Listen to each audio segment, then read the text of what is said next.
大家好，我係浩然，歡迎嚟到上海嘅 F1 賽車場。今日會駕駛賓利嘅 Continental GT3，帶你哋揸一圈。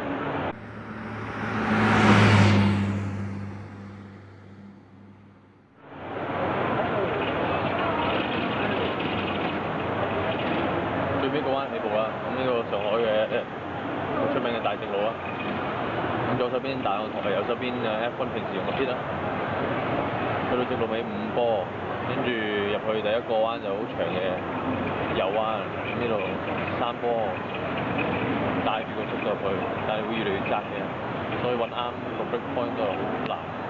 第二個彎等啦，好多時間都係等啦，再嚟個左嘅發夾彎，呢度咧你要早直架車，因為你早汽油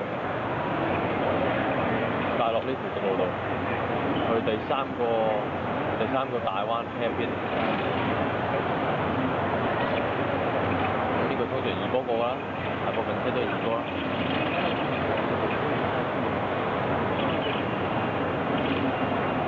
跟住嚟到上海好出名嘅 S 彎，一個大嘅左彎4波嘅，跟住再入個3波嘅右彎。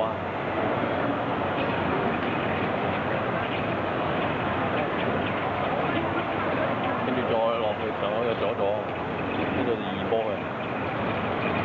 呢兩個彎中間度盡量起油啦，試下，係難嘅，因為你要帶個速度落去呢條直路度啦。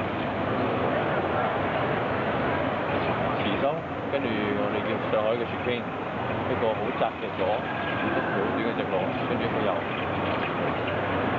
跟住嚟到個 parabolica 啦，好長，呢個彎弧度好大嘅坡度，咁呢度等啦，翻身好遲嘅，咁你要盡早起油，又係帶到速度落嚟 F1 其中一個最長嘅直路咯。咁我哋揸賓利嘅 GT3 嚟到呢度都要6波，280幾公里嘅。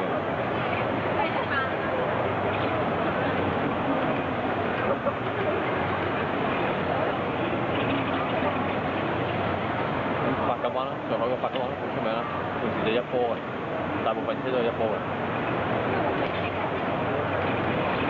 跟住嚟到最後個左彎啦，咁就係完成一圈。